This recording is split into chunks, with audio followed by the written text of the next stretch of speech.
kabaka butava eri Katonda.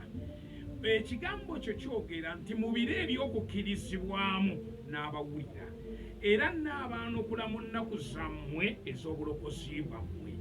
Nsabira omusajja ono, simanyi Mukama naye nze nzikiriza nga bwazze wano byasoose okujja wano mu babaka, ene waliwo n'abajjawo naye tebansangawo, naye leero nga bwe mbaddewo ono n'ajja. Musabira omukwasa entebe yennakifuba, musabidde Katonda eyakola eggulu n'ensi, tugaana omubi yenna agezaako okwagala okutubusaabuza. Mukama nga bw'omutaddeko feva mwempulira bamwogerako, bw'otyo bw'oba omuyingiza paalamenti, bw'otyo bw'oba omuyingiza mu paalamenti.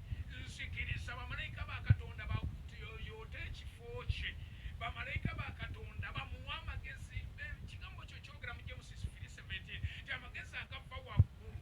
Esooka malongoofu muwanguzi, muteekeko feeyifa lya Katonda, aganje buli w'alaga, buli w'atambulira.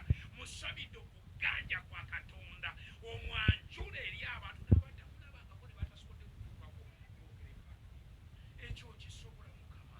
Ekigambo kya Katonda kyogera nti musabe muliweebwa, naye asabye ayagala kuyingira paalamenti. Sinze muyise era sinze muleese, nsabye nga bw'asaba bw'ati bw'oba omuyingizaayo, nga bw'asaba bw'oti bw'oba omuwa okuganja ku baana b'abantu. Mukama talina ky'asobola kukola, naye gwe mmanyi oli Katonda asobola, era oli Katonda asobola okumujjukiza nti olunaku lumu waliwo Katonda eyakuteekako akalusu, eyakufujjako eddusu n'akuyingiza paalamenti. Nange mu budde bw'obaawo gatunaasabiranga abantu n'abakwatako emikomo nabo banaabeeranga baddembe.